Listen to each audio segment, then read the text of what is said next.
한덕수 권한대행 뭐 날로 아무튼 화제가 되고 있습니다. 화제가 되는 이유는 대선에 나가느냐 나가지 않느냐에 대한 대목 때문에 그렇고요.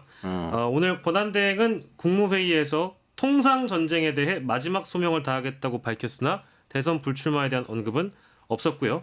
지금 일부 보도를 보면 국민의힘 쪽에서는 50여 명의 주로 친윤계, 범친윤 의원들이 기자회견을 열고 한덕수 대행의 출마를 촉구하려고 했는데 지도부가 만류했고, 그런 사이 일부 보도로는 한덕수 출마 촉구를 하는 의원들의 수가 어떤 보도는 60명까지 늘어났다라는 점 확인시켜 드리고요. 그리고 한덕수 권한대행이 오늘 이제 시사 오늘이라는 매체를 보도를 보면 이미 대선 출마 결심을 굳혔다라는 보도도 나오기도 했습니다. 그래서 일부 과거 참여정부 때 뭐 관계를 맺었던 인사로 추정이 되는 민주화 계열 인사들, 민주화 운동을 참여했었던 과거 인사들에게 자신을 지원해달라는 요청을 했다라는 것, 이제 그 보도까지 일단 나왔고요. 물론 이건 사실관계를 좀 더 확인해봐야 될 것 같습니다. 유머신가요? 예? 모르겠습니다. 뭐 그래서 그리고 여야 원로들한테 아무튼 지원 요청 보도가 나와서 글쎄 이거는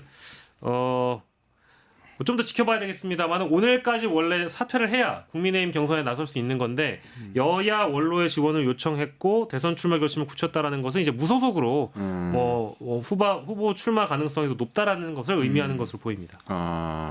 그러니까 국민의힘 경선 출마는 안 하겠다는 얘기를 했다고 또 그 기사가 나왔던데요. 지금 국민의힘 여의도 일각에서 도는 시나리오는 국민의힘 경선에 참여하기에는 시간이 너무 촉박하니 국민의힘 경선 치르고 그 후에 이제 뭐 노무현 정몽준 모델 아니면 이제 안철수 문재인 모델처럼 후보 무소속 출마 선언을 하고 그 후에 단일화하면 되지 않냐, 이런 이제 구체적인 타임라인을 놓고 한 시나리오도 도는데, 전 기자로서 두 가지 의문점이 있는데, 하나는 한덕수가 이 대선에 무슨 변수가 됩니까? 예를 들면 한덕수가 출마하는 것이 이 대선 구도를 흔드는 뭐 그런 문제인가가, 그러니까 이게 그러니까 기자 입장, 뭐 지금 현재 제가 정치부를 출입하고 있지는 않지만 이게 무슨 변수가 되지, 이런 생각이 하나 들고, 또 하나는 이렇게까지 보수 언론이 공을 들이는 후보가 종종 있습니다. 그러니까 종종 있는데 그거에 비하면 과거에 반기문도 그랬고 안철수도 그랬고 있었어요. 근데 그거에 비하면 지금 지지율이 전혀 안 뜨거든요.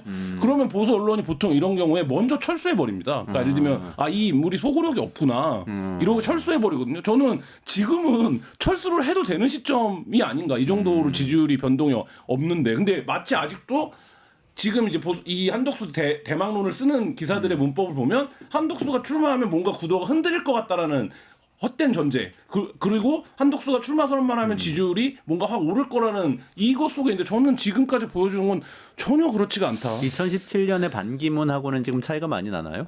그렇죠. 아니 지지율이 2%가 나오는데 반기문은 최소한 20% 이상, 그다음에 호감도는 굉장히 높았어요. 네. 뭐 우리 20대 또 10대 지식인 중에 한 명인 박진영 평론가께서 슬며시 웃고 계시지만 그 전에 제 생각도 잠깐 밝혀드리자면 이 대선의 변수가 될 수는 저는 없다고 보는데요. 여권 지형에는 변수가 될 것 같고, 여권 지형 차기 모르겠습니다. 이제 당 대표로 나아가는 과정에 뭐 이제 어떤 그 인물들끼리의 경쟁 구도에 한덕수 출마가 변수가 될 것 같긴 합니다만은, 그게 첫 번째고요. 두 번째는 오늘자 리얼미터가 조금 높게 나온 건 사실인 것 같습니다. 그러니까 8.6%까지 한덕수가 나왔고, 그게 다자구도예요? 다자구도에서요. 그러니까 이제 3자구도로 좁히면 이재명, 김문수, 한덕수 이렇게 보면은 8.6 맞죠? 8.6%까지 나왔고, 네. 양자구도 조사를 보면 이재명과 한덕수를 붙이면 그러니까 이제 다른 여권 후보들 중에 한덕수가 제일 높게 나오긴 합니다. 이제 그런 이제 여론조사가 일단 하나가 나왔잖아요. 네. 지난 주말에 갤럽에서 2% 나왔던 게 처음이었고, 리얼미터에서 8.6이 나왔기 때문에 아마 한덕수의 마음은 가슴이 지금 선덕선덕 두근두근 살랑살랑 할 것이다. 난가병이라. 아니 김한 기자님이 정확하게 말씀을 하셨는데, 주요 변수가 되지 않는다는 이야기는 여론조사가 안 나온다는 뜻이에요.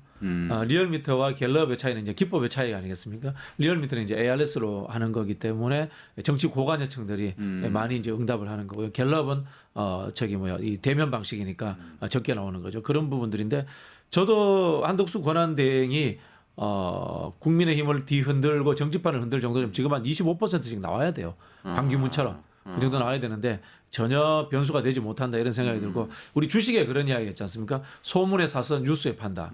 그런 이야기 했지 않습니까? 지금 소문이 났을 때 25% 나와야 돼요. 그리고 이제 뉴스가 나오면 그때부터 이제 여론조사가 조정 국면에 들어가는 거거든요. 그런 측면에서 한덕수는 상승할 어떠한 모멘텀이라든가 확장성이 전혀 없다. 이렇게 변수가 되지 보여집니다. 않는다. 그러니까 예. 제가 이 방송에서도 언젠가 말씀드렸었는데 선거 대선 같은 그 전국 단위 선거에서 제일 중요한 건 당권파 입장에서는 조직을 누가 갖느냐거든요. 선거 이후에. 그러니까 저는 한덕수가 지금 현재 당권파들의 입맛에 딱 맞는 후보예요. 왜냐하면 대선까지 뛰고 그 조직은 한덕수가 갖지 않을 거고 대선에서 지면 한덕수가 책임을 지고 사퇴하는 사람이거든요. 그래서 차기는 안 나올 거고. 그렇죠. 그런 사람이에요. 그러니까 지금 당권파들 입장에는 어차피 이번 선거는 지는 거야. 왜냐하면 아까도 말했지만 윤석열이 바깥에 있는데 윤석열이 저러고 다니는데 무슨 선거랍니까? 패전 처리 그러면. 네, 패전 처리용으로 등판시켜서 전국 조직을 쫙 만들면 이 전국 조직을 한덕수가 퇴장하면 기존의 당권파가 그냥 흡수하는 이거에 적합한 인물이에요. 그냥 그거에 지금 일각에서 얘기하는 거는 한덕수가 나오면 조직표가 붙고 뭐 아니 뭐 김문수가 나오면 조직표가 안 붙습니까? 홍준표가 나오면 조직표 그건 어차피 근데 그분들은 당권에도 나올 수 있고 그럴 차기도 가능성이 가능성도 있고 있는 이렇다는 거고 거죠. 그거보다 저는 김문수랑 홍준표도 선거에서 지면 책임론 때문에 퇴장할 거라고는 보는데 나이도 그렇고 근데 그거보다 더 안전한 사람을 찾다가 한덕수까지 온 거죠. 아니 이거 이제- 그러면 예. 이 오세훈 시장하고 네. 유승민 전 의원은 둘 다 이제 불출마 선언을 했잖아요. 근데 그게 한덕수 추대론 때문에 그랬다는. 그렇게 보기는 단편적으로 보기는 어려울 것 같습니다. 이제 오세훈 서울시장의 경우에는 주말에 불출마 선언을 하면서 뭐 물론 이제 일부 보도로는 12일에 불출마 선언한 이후로 제가 알고 있는데 한덕수 권한대행을 예방한 걸로 알고 있고요. 그런 보도가 일부 나왔었고 그렇다고 하더라도 한덕수의 변수 때문에 오세훈 시장이 불출마를 선언했다라기보다는 명태균 게이트 관련된 수사가 가장 크게 작용했다고 생각하고 정치인들이 감이 있지 않습니까? 여론조사에서 가장 많이 빠진 사람이요 오세훈 후보예요. 명태균 씨가 새롭게 또 폭로 예고를 했죠. 뭐 이제 그 대목 때문에 꼭 그런 건 아니지만 오세훈 시장의 경우에는 지금 자신이 정책적으로도 실패를 많이 했고 최근에 있었던 뭐 싱크홀 대처라든지 혹은 제일 컸던 게 토호제 관련된 부분이라고 보는데 네. 그 정책 파트를 담당했던 분들이 사실상 캠프에서 와야 되다시피 빠져나갔다라는 얘기가 있었거든요. 그런 대목 현실적인 대목들이 발목을 잡았다라고 봐야 될 것 같고 지금 오늘 유승민 전 의원 관련해서는 조금 굵직한 게 나왔는데 한국일보 보도로는 제3지대 제3지대와 무소속 쪽으로 갈 것이라고 대선 출마 결심 굳혀. 즉 그래요?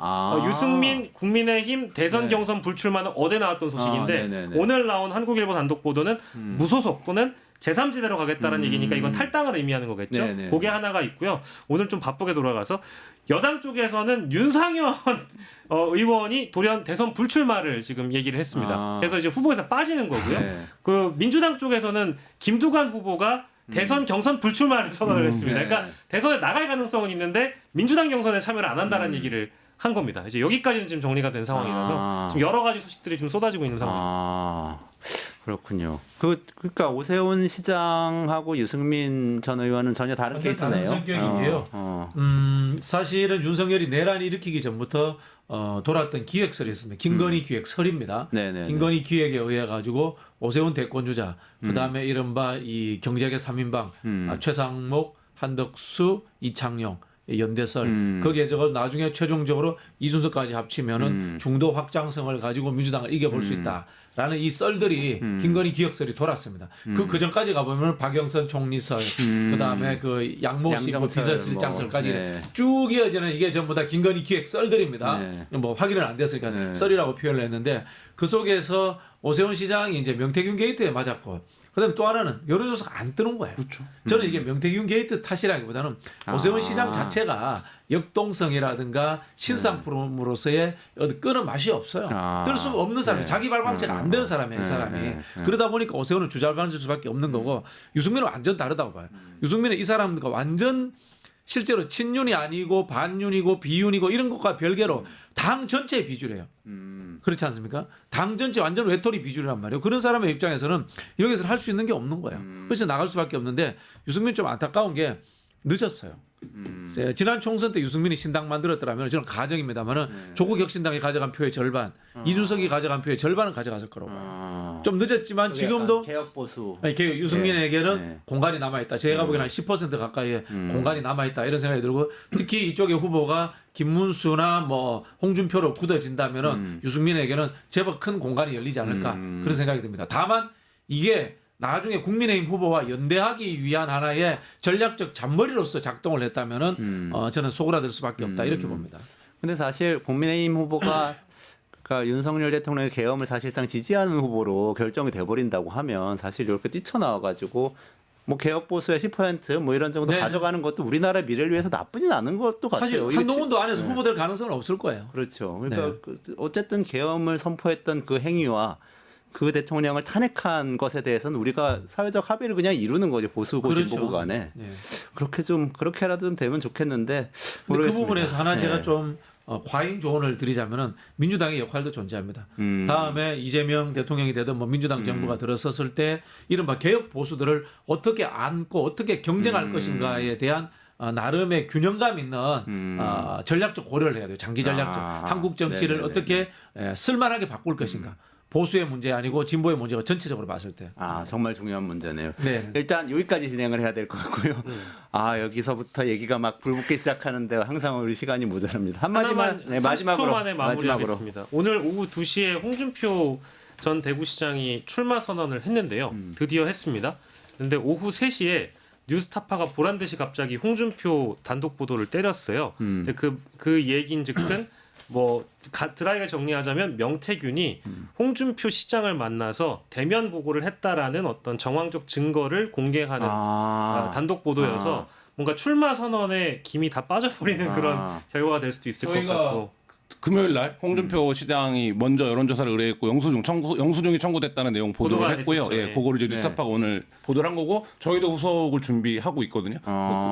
곧 보도를 하도록 이렇게 하겠습니다. 되면 홍준표 시장도 어쨌든 대선 출마 선언을 해버린 상황에서 굉장히 어려워질 수도 있다. 굉장히 어려워질 수 잘안 있다. 거예요. 원래 상처가 많은 사람은 더 맞아도 이게 상처가 그렇게 도드라져 보이지 않거든요. 개는 찢어도 기차는 가는 거죠. 한번 지켜보시죠. 특히 이제 명태균 씨가 지금 추가 폭로 예고를 계속 막 하고 있기 때문에 앞으로 그 얘기들 가지고 합쳐서 대선 이야기 다음 주에 조금 더 깊이 있게 해보도록 하겠습니다. 오늘 여기까지 진행하도록 하고 오늘 박진영 평론가님, 김한 기자님 그리고 박영식 에디터님 여기서 인사드리도록 하겠습니다. 고맙습니다. 감사합니다. 뉴스토마토가 12.3 내란을 막아낸 시민영웅 1000명 찾기 프로젝트를 진행합니다. 내란을 막고 탄핵 소추를 이뤄낸 시민영웅 1000명을 찾아내 대한민국 민주주의의 역사로 기록하고 시상의 본보기로 삼음으로써 민주주의를 더 널리 확산하기 위한 프로젝트입니다. 이 과정에 직접 참여했거나 참여자를 추천해 주실 분들은 우측 제보하기 QR코드나 RMA일로 추천 및 제보해 주세요. 많은 참여 바랍니다. 뉴스토마토와 함께해 주실 분들을 기다립니다.